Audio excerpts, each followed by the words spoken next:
what is your full name? You are affectionately known as Mama, but what is your full name? Marjorie Alkins. And how old are you? I know you're never supposed to ask a lady those types of questions, but I am curious because you look young. I am 93 years. 93? What year were you born in? 1925. What?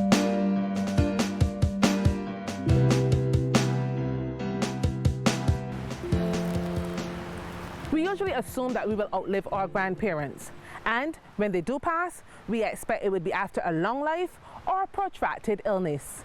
However, Sharita Odell had her grandmother taken from her abruptly and painfully. The cause of death? COVID-19.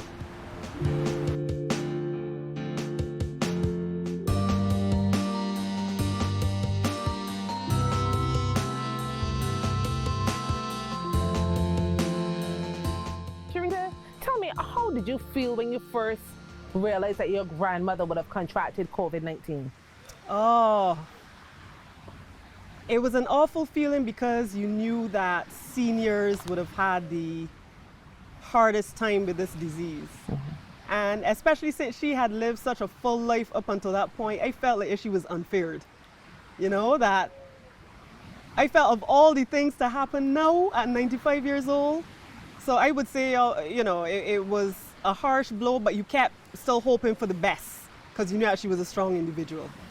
Were you ever able to find out how she contracted COVID-19? The sad reality is that she would have caught it in her home. Around that time, she was staying indoors, staying put, which is not like her at all, but she was obedient in that sense. But the reality is she had a lot of friends. You know, she was in a community where neighbors visited, her church posse would drop by, family members would come and make sure that she had enough to eat and that she was covered. So it was a revolving door for the community. And I think what is a bit tough is that no one would be expecting to catch COVID from the 95-year-old. So I believe quite a few people dropped their guard when they visited because they felt comfortable and relaxed. So did she have any symptoms? One thing we noticed immediately was that racking cough. More than anything else, it was the cough and then all the bad feels that we would say are associated with the flu, fever, and that type of thing, but mainly the cough. You could hear it from a mile away from what I was told. So then when you found out when she had the cough, what did you do then? So eventually she then went to the doctor, got it diagnosed. She would have been told to get the COVID test and so forth, went for that, and then we heard, unfortunately, that it was COVID. So then we had to go through the painful process of realizing that immediately you have to be isolated and just a few hours to adjust to the fact that, she was going to be leaving the home and would we see her again? So a lot of thoughts were going through our minds in a short space of time because you just didn't know how it was going to play out. So did it really cross your mind at any point in time when she had COVID and she had to be isolated that the last time that you saw her would have been the last time that you saw her? I had a funny feeling. And on purpose, when someone was there, I told them to send me a WhatsApp video right away. So I did get a chance to talk to her, but I could look and see she was in distress. She wasn't herself, and I said some encouraging words. So I think that is what made me feel better at that point, knowing at least that I got a glimpse of her before she went into isolation. So you had any other family members who would have contracted COVID-19 as well? Thank goodness, no. Of course, anyone else who was around her at the time made sure that they isolated themselves and they would have got tested and so forth. And luckily, no one else had it at that time. What kind of measures did y'all, as a family, put in place to protect her? I know you said she was very sociable, but what kind of measures did you put in place to protect her from COVID-19? Well, first of all, at the height of the numbers, we would not have gone by her house at all. Luckily she had a house that was well stocked. We just would have ensured, if anything, that supplies and so forth were dropped off. When the numbers came down, I remember visiting But I would have been standing all the way by my car, and she was in the patio, and I made sure I told her, put on the mask. I had on my mask, and I was talking and waving from afar, you know, and because we knew at the end of the day that we had to protect her as much as possible. But obviously, you know, we didn't have control over others who may have been visiting.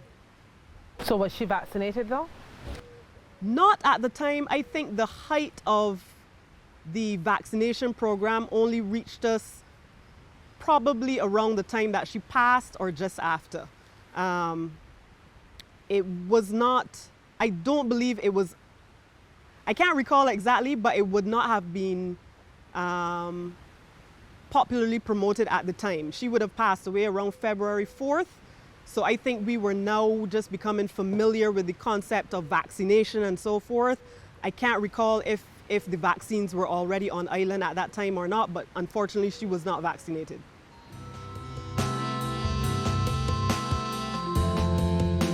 How many years were you married? I married in 1943. Wow. One time I could have 43. So how did you meet him? The charming Eric Alkins. Around the church and on the pastor watching cricket. Was he your age or a little younger? He? Uh-huh. He's 5 years old. Oh, so he had his eyes on this young teen. And although he was a young, then he got out, he used to cry. I used to go and watch cricket. Uh-huh. And people said that I used to back him out. So then I go off later. Was he good? Was he a good cricket player? Of course. Really? Yeah. So what did you like about him? What caught your eye about him? What made him interesting? His looks. Mm-hmm. And what made him interested in you? Y'all had good conversation. Yeah. Then you got married. Mm-hmm. Can you remember how he asked you to marry him? You remember anything about that at all? Yes, it's time that we should get married. So no fancy fanfare. He wanted to do things Mm-hmm. right and proper way. True.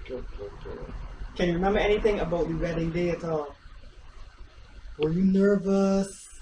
Yeah. Were all your who was there for you? What could you remember about it? No, we had much of that. No problem.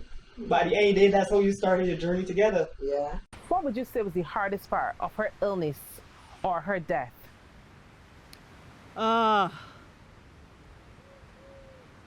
By far By far the toughest part was knowing that somebody who was once very sociable and surrounded by so many people would have passed away alone. You know, on a number of occasions I would have tried calling down there. We tried to connect with her, but obviously the nature of the operation there, it wasn't that easy. So I think that would always remain the toughest part, that a person who was once the life of the party, who was at every cockfight, passed away with no one next to her that was a family or friend. Now, I think around that time, the number of persons to attend the funeral would have been like around 10 or so. Yes. How does a family go about choosing the 10 people who get to attend a funeral of someone, as you've correctly said, is so social? That was, you see, people don't realize, whew. Wait, give me a minute.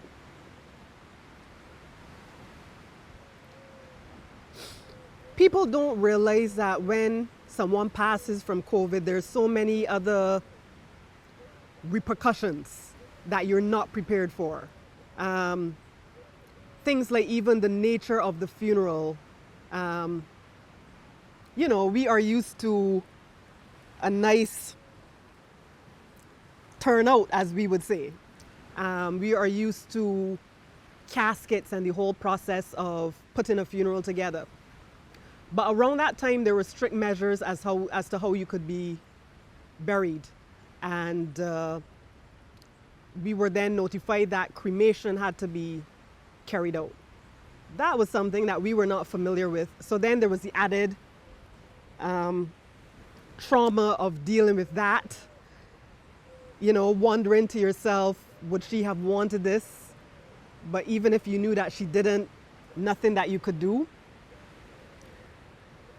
And then when it came to even things like guests and so forth, where do you even begin? You know, but luckily, thanks to technology, we had the streaming services provided so that her offspring overseas and family members overseas could be part of the celebration of her life. And then, you know, the family members here, her primarily her son and daughter here, then went about the arduous task of selecting 10 people. You know, so that in itself was tough because her church community in itself was massive. Her neighbors, you know, dozens. So as you can imagine, that was a tough, traumatic experience trying to make all of that happen in the midst of a family crisis. Having gone through this with your grandmother, how has this changed how you look at COVID-19? Immediately afterwards, I kept on wondering,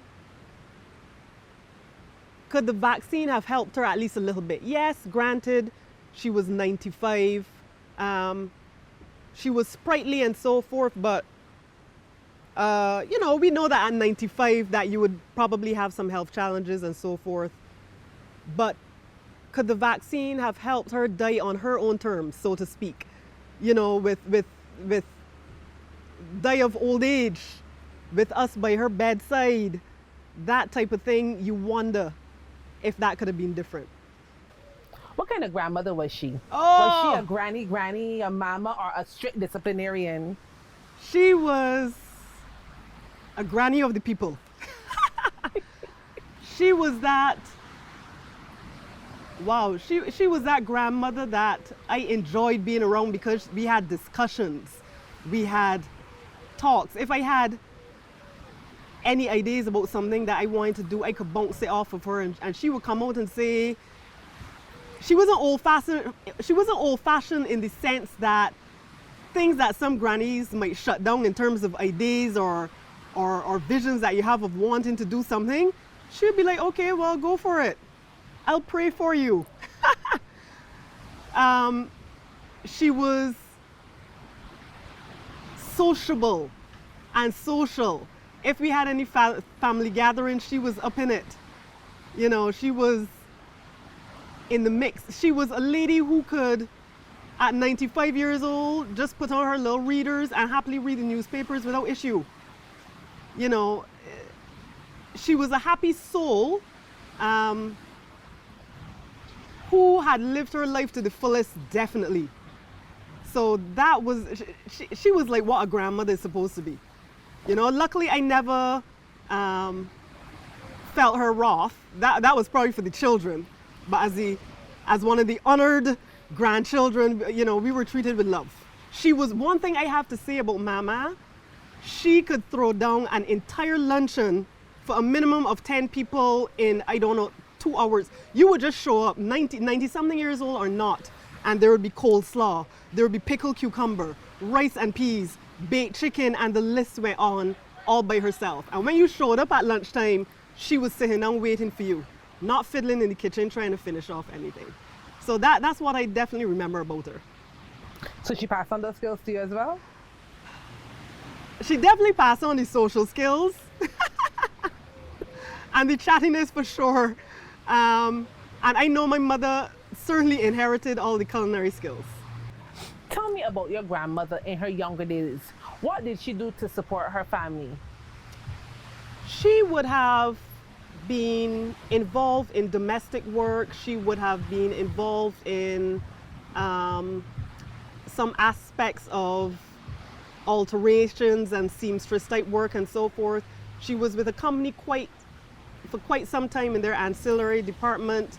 and she was always busy. She was 90-something years old. I would roll up at the house and she was cleaning something, doing some house improvement, something. She was a busy woman. And she never lacked when it came to providing for her 5 children. She always made sure that they had enough. She, along with granddad at the time, who would have passed before her, but she was a family woman.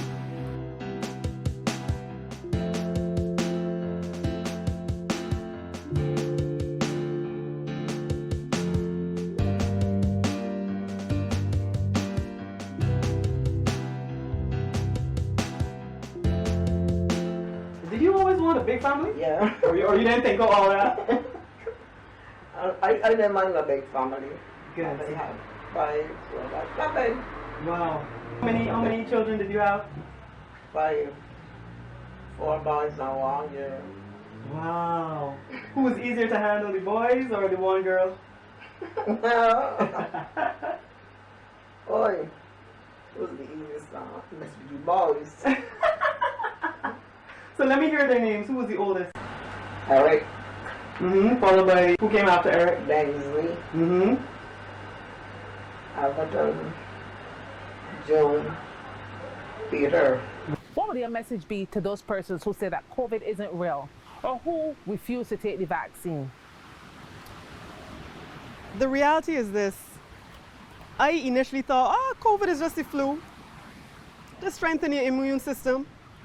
But then when it hits home, literally, and even before that, when I started looking at the tally of, COVID infected worldwide, I could see for myself this was not just a little flu.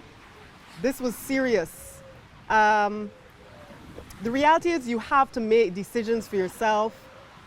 But I would say if we've been given the gift of life, the most we could do is try to live it abundantly, try to live as long as we were purposed to be here for. And in order to do that, sometimes you just need to take whatever lines of defense, you have available to you. COVID is not just a disease, it's not just a health issue, it is truly a family issue. It impacts all of us. And just by being one person in the chain who doesn't have that defense system in place, you can then impact your loved ones. And you don't want to wait until you see those you love in a devastating, horrible, critical situation to then realize, maybe I should have done something that could have helped. So that's my thought on it.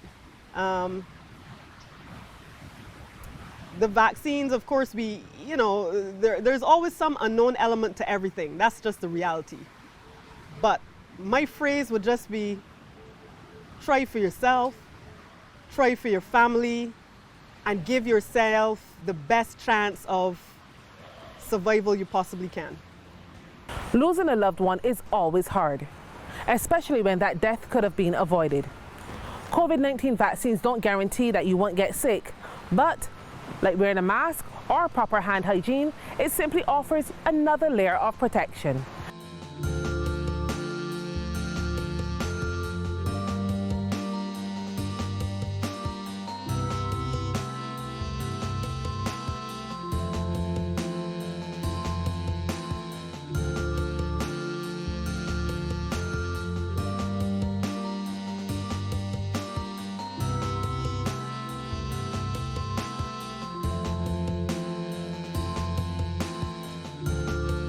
View this and other Government Information Service presentations on our YouTube channel, The BGIS.